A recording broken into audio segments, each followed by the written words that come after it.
from London, this is The World Today. Hello, I'm Jamie Owen. Welcome to the programme. Our top stories. Dozens of Palestinians are reported killed, according to Hamas, after an Israeli airstrike on a school shelter in Gaza City. Our other headlines: fierce battles as Ukraine's incursion continues in Russia's Kursk region. Kyiv says it's braced for reprisals. The police are on high alert in the UK as the far-right and anti-racism groups protest this weekend in Paris.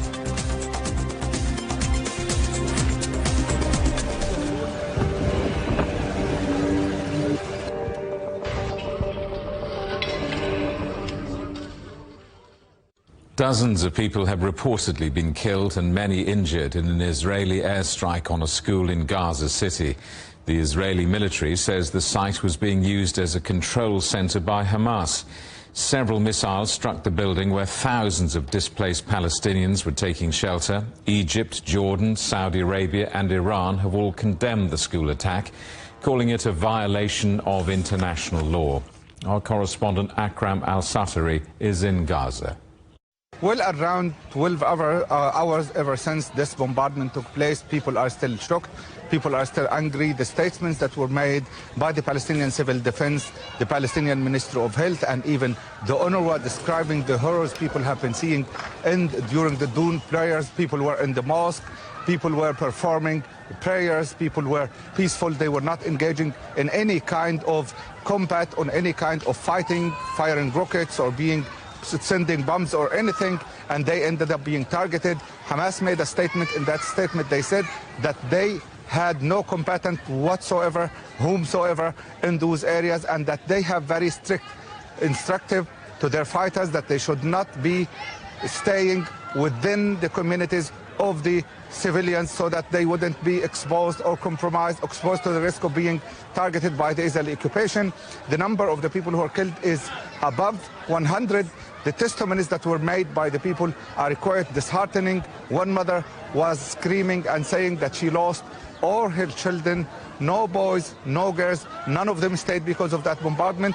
The place that was targeted is a two-floor place, and there were some worshippers on the first floor and the second floor. The first floor was used by the elderly men and the young men, and the other one was used by the women. And because of the very strong impact that was happening, people were cut into pieces. 80 bodies were intact and were taken to the Arab Baptist Hospital. 15 other bodies were just a pile of bodies, legs and arms and hips and heads, and quite a disheartening, spectacular, quite a disheartening image of the people. Some of the people are still dying now because of that, and some other people are struggling for their lives because of the very serious injuries that were caused by the explosives that were used against them. According to the information, 4 missiles hit that area. The 4 different floors fell on the top of the people and ended up causing that massive number of people killed and massive number of people who are injured and also critically injured and struggling for their lives. The US Secretary of State Antony Blinken spoke to Israel's defense chief hours before this attack, warning about an escalation in the conflict. Our correspondent Jonathan Regev is in Tel Aviv. The discussion between the two, Secretary of State Antony Blinken and Israeli Defense Minister Yoav Gallant, touched on other things, of course, for example, a unit within the IDF that was bound to be sanctioned by the United States, but eventually, following many talks that Gallant held with Blinken and also with U.S. Secretary of State Lloyd Austin, those sanctions will eventually not be applied to the specific unit, which works mostly in the area of the West Bank. For the Americans, it is very important to prevent a major escalation. The United States is putting all of the pressure it can to make sure both sides, when it comes to the U.S., of course, most of the pressure is applied on Israel, to go forward with a hostage deal. The U.S. elections are now less than 3 months away, and the administration would love to have some kind of a ceasefire deal and some kind of a hostage deal. First, to bring some quiet temporary or permanent to the Middle East, but also to present to the voters at home, telling them, showing them that there's some kind of an achievement here in the Middle East. This was also apparent in the talks. At the same time, the United States also conveying a very strong message against Finance Minister Bezalel Smotrich, Finance Minister here in Israel. Smotrich is one of perhaps the leading opponent of this hostage deal, which we just mentioned. He said yesterday morning that he hopes and he believes that Prime Minister Benjamin Netanyahu will not fall to the trap presented by the international community. This following the call by officials from the United States, Qatar and Egypt to proceed with negotiations, and Israel agreeing to send a delegation to talks this coming Thursday. The spokesperson for the White House, John Kirby, saying that Smotrich is actually willing to sacrifice the lives of the remaining hostages. A lot there on the line between the U.S. and Israel, and yes, those, all of these topic points were present in that call between Blinken and Gallant. A lot at stake for the United States, who is eager to see both sides, Israel and Hamas, pushing forward towards some kind of a deal. We heard American delegates saying last week that they believe that a deal is close. We're not hearing the same optimism in Israel, but still negotiations are set to resume this coming Thursday.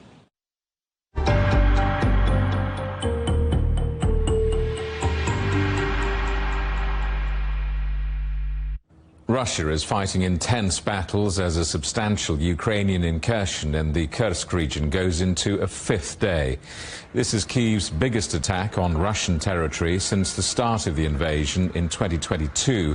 Moscow's defense ministry says troops are continuing to repel attacks. Anti-terrorism operations have been introduced in 3 regions. Measures include possible evacuations and movement restrictions. Ukrainian authorities say they're braced for more Russian attacks in retaliation. The International Atomic Energy Agency is calling for maximum restraint from both Russia and Ukraine. Kursk is home to one of Russia's largest nuclear plants. Ukrainian troops are said to have reached a town around 40 miles from the plant, and the IAEA says a nuclear accident could have serious radiological consequences. Moscow is reportedly preparing to defend the plant and has blocked the entrances to the facility. Well, Sean Bell is a retired Air Vice Marshal and military analyst. It's in over 2 years since the start of the war. This is the first time, really, that Ukraine has mounted an attack into Russian territory. The critics would turn around and say this is a waste of valuable resources. The Ukraine is likely to get snuffed out and will pay a high price. But as a former military guy, warfare is all about initiative. And this has definitely caught Russia by surprise by pushing up to 35 kilometers in. We don't know the key objectives of the Ukrainians, but we have been told up to 20 of Western supplied Challenger 2 tanks, the Leopard 2 tanks, and 1,000 Ukrainian personnel likely involved in this. What we don't know, it's shrouded in secrecy, not too many briefs, but the 3 points from my perspective is why are they doing it? One is to seize the initiative. 2, almost certainly to demonstrate that Russia is not in total control of this war. And the third one, just imagine the morale for the Ukrainian forces to be fighting back like this. What does this incursion say about Russia and where it is militarily? I think Russia has been on the front foot in the war. It's pouring huge resources in. It's trying to take advantage of that lull with the West providing weapons. As you remember, the Americans, it took a while to get the $60 billion of aid through. So Russia's been pouring effort into securing the Donbass, taking huge casualties. And by actually what Ukraine has done here is it's relatively swiftly made a big inroad. Now, Russia knows that its #1 priority is to protect its own people, but actually it's showing that all of its military forces are deployed and it's struggling, therefore, to hold ground. Now, from Ukraine's perspective, when you're on the offense, you lose 3 times as many people as you do on the defense, so it's going to be incredibly costly for Ukraine. But if they can hold some ground, it will cause Russia to rethink its priorities and potentially take forces away from the front line, ease pressure on Ukraine's front line in order to bolster Russian domestic defense. Well, let's explore that a little bit more. I mean, how might this incursion change or perhaps influence the military strategies of Ukraine and Russia? Well, it's as we've said, I think it's very difficult to know behind the scenes whether Ukraine has done this just as a bit of a one-off to try to ease the pressure on the front line and cause Russia to do some thinking. I think the real issue from my perspective is militarily, although some Ukrainians want to see a Ukrainian flag planted in Moscow, the harsh reality is Ukraine is not powerful enough to do that. There may be some strategic objectives for this push, but it looks much more likely that it's going to be tactically significant, but ultimately Russia will prevail and snuff it out. But the long-term implications are it's a huge border with Ukraine. If Ukraine wants to actually do these attacks again, Russia will be vulnerable, and it will force it to rethink its priorities between how many forces it puts into Ukraine on the offense and how much it protects life at home. And of course, you've got to remember, Putin controls the information narrative in Russia. But of course, if Russian cities are being attacked, he's very difficult for him to control that narrative. So he'll be very keen to ensure that he's in control, that the Russian citizens are protected. And therefore, this is an extremely dangerous time for President Putin. Anti-racism demonstrators have taken to the streets of the UK, saying they want to stand up to the far right. This follows a week of violent disorder and anti-immigration violence across the country. Let's talk to our correspondent Jen Copestake, who's in Trafalgar Square in central London. Jen, dozens of protests underway today. Yes, we've seen at least 22 protests across the UK, and here in London there were 6 that marched to Trafalgar Square. This is where the final meeting point for that protest was, which, as you said, was a pro-refugee and anti-racism call for people across London to get together to make that message heard. There were several thousand people who joined in the march that started at the headquarters of the Reform Party, where the leader, Nigel Farage, some people are holding him. They're saying that he may be responsible for some of the incitement to violence that we've seen in the last couple of weeks. Of course, this follows the murders of 3 young girls in Southport. We saw misinformation online that led to the people saying that the murderer of these girls was an asylum seeker, a Muslim who had crossed the channel on a small boat, and that was not true. Some people said that Nigel Farage was responsible for questioning the identity of the killer and raising that issue online. He strongly denied any connection to any of the far-right protesters and the violence that was seen, and said he's never been involved with the far-right. But questions do remain about the information that's being spread online. We've seen many arrests taking place in the UK that are related to these riots, the far-right violence. Over 700 people have been arrested. We've seen over 150 people charged, and the average amount of time that people are being sentenced to jail is just under 2 years. So these are quite strong penalties for people that were participating in the violence there. So things are wrapping up here in Trafalgar Square, and it's also a weekend that the Prime Minister Keir Starmer has highlighted as being an immense policing challenge. Not only are these protests underway in London and across the country, but it's the start of the British Football League season. We see there's a game at Wembley, huge game, a huge match between Man City and Man United. So Keir Starmer has highlighted that he wants to make sure that he's in charge of things that are going on in London this weekend, to make sure people are staying safe. He's cancelled a planned holiday to Europe. He's staying instead, splitting time between Downing Street and his residence at Chequers. We've also heard from King Charles, who has thanked the police for their efforts to keep everything under control this weekend, and he's also highlighted the spirit of the community that we've seen.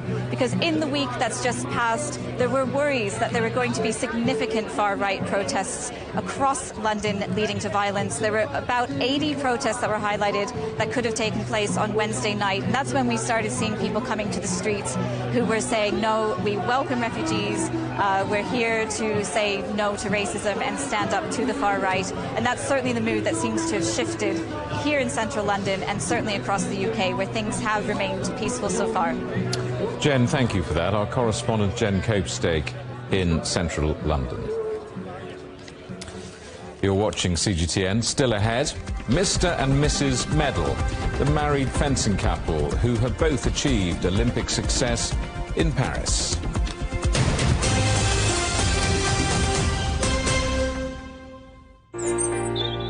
Ever wondered what's the difference between a bear and the bull market? Where are the cash cows? And who are the lame ducks? And what exactly are black swans? Grey rhinos? And unicorn companies? Make sense of it all with Global Business, only on CGTN. I think it should be more global cooperation. I would like to hear more the voice of the developing countries. Globalization has lifted more than 1 billion people out of poverty. The green transition has to happen. It's a necessity. For China and the United States are important powers in the world. What unites us is much more than what divides us. And I believe China is committed to this agenda. Join me, Juliet Mann, to set the agenda at these times every weekend on CGTN.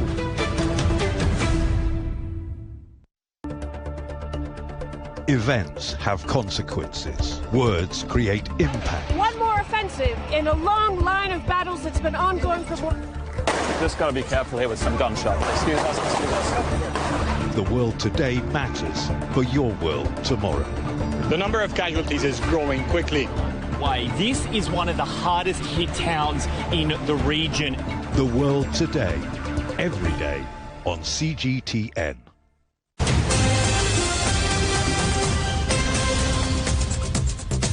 Hello, welcome back. A reminder of our top stories. Fierce battles as Ukraine's incursion continues into Russia's Kursk region. Kyiv says it's braced for reprisals. Our other headlines: the police are on high alert in the UK as the far-right and anti-racism groups protest this weekend. And dozens of Palestinians are reported killed, according to Hamas, after an Israeli airstrike on a school shelter in Gaza City. The U.S. Democratic presidential hopeful Kamala Harris has told pro-Palestinian demonstrators who interrupted her campaign rally that now is the time for a Gaza ceasefire deal. Harris paused her speech to address the protesters at the event in Arizona, one of the states she's hoping to win to defeat her Republican opponent, Donald Trump. We're here to fight for our democracy.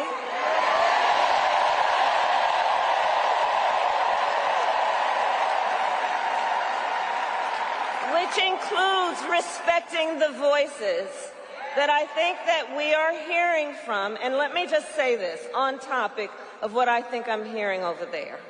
Let me just speak to that for a moment, and then I'm going to get back to the business at hand.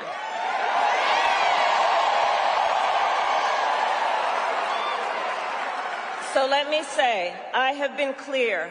Now is the time to get a ceasefire deal and get the hostage deal done.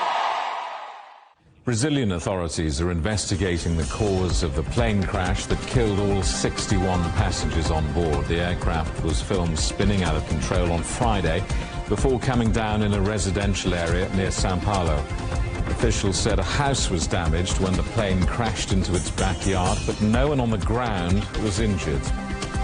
The Chief Justice and Central Bank Governor of Bangladesh have both resigned as protests which ousted the Prime Minister, Sheikh Hasina, widened to target more people appointed during her time in office.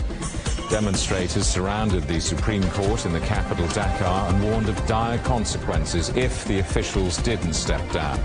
Hasina was forced to resign and then flee to neighbouring India earlier this week.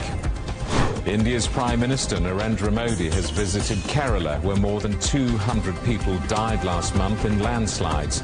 Heavy rain sent torrents of mud, water and rock downhill as residents slept. Modi met survivors in relief camps and inspected the recovery work, which is now underway.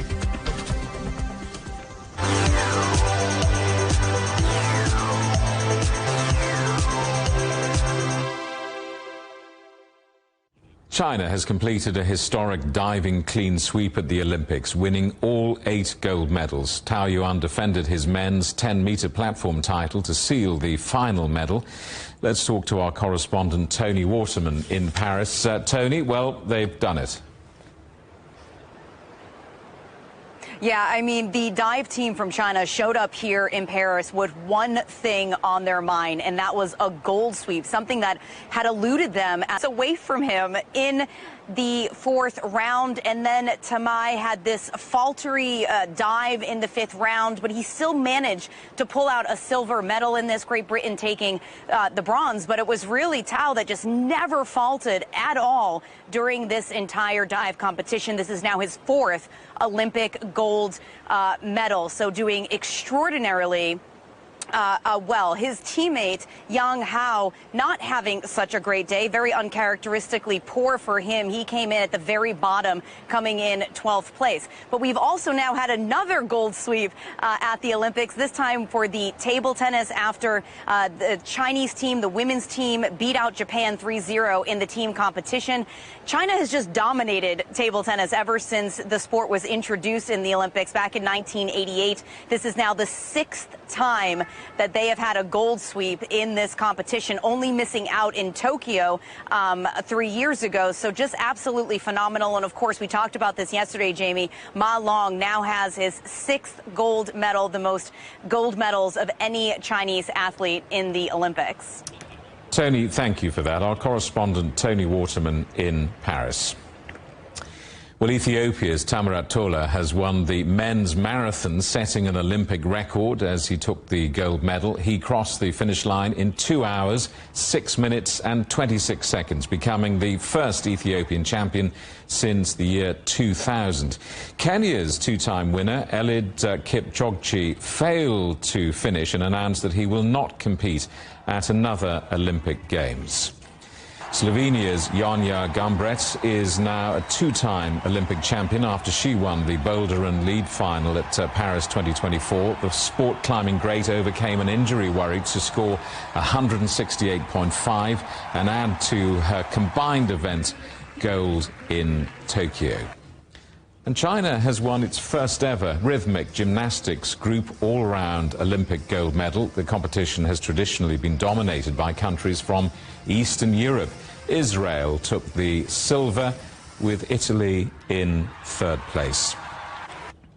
So here is the medal table. China are top with 37 golds and 88 medals in total. The United States in second position with 33 golds and 113 medals. Australia's record 18 golds keeps them in third position. Japan are up to fourth place, and in fifth it's the hosts, France. Well, it's been a rather successful Olympics for one married couple who've both been competing for France in the fencing. Manon Apichi-Brunet won gold and her husband came away with a bronze medal. Our correspondent Dan Williams spoke to Manon in Paris. Congratulations, gold medal. You've now completed the set, right? Bronze, silver, and now gold. How are you feeling about this? It's like a dream. I changed all my life for this color, and it's worked. So I'm just so happy. I don't realize yet. I asked other Olympic champions, and I said, do you realize one day? And they say, in a few months you will. For now, you will stay in your clothes, you will enjoy it. But yes, it's amazing. When we interviewed you earlier this year, you told us that you keep looking at the bronze medal and the silver medal as motivation to get the gold. Tell us about that. Yeah, it was like after my first Olympic Games in Rio, I finished fourth. And I say, okay, I want my medal, I want my medal. I continue to work. Every day it was in my mind. Finally, I get this bronze medal. A few days after, the silver medal with my team. I was like, wow, it's beautiful, but okay, the feeling when I get it was amazing. I want to have again, but I want more. So I just changed my life. I left the French team to go in the academy, private academy with Christian Bauer, and it was 3 years very difficult because I changed everything. I didn't stop during 8 years of training, but finally I get injured too, operation on my shoulder. But finally I just continue to believe it, and I just finished to have this amazing medal. Describe the moment when, because your celebration with your husband was really very touching. Yeah. Describe that moment. What did he say to you? When he came to me, first he fight with the guard because they didn't want let him to come with me. He said, "It's my wife, I have to see her." So finally he came on the piste.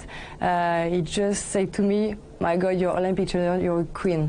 And I say, "Oh, I did it." He said, yeah. I just cried, and it was so big because when we come for this Olympic Games, it was like we have like not just 2 competitions, we had 4, because if I get 1 medal, he get a medal, and finally we get like 2 medals for our family, for 2 of us.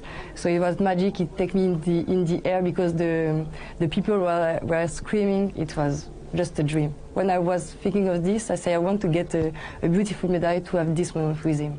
So him winning the bronze as well, you winning the gold. It's been quite a week for the family, right? It was a perfect week, yeah. We don't realize he finished his career with a medal. I get my dream, so no, it's just wonderful. And that is The World Today. Thank you for watching. More news at the top of this hour. Coming up next, it's The Agenda with Juliette Mann.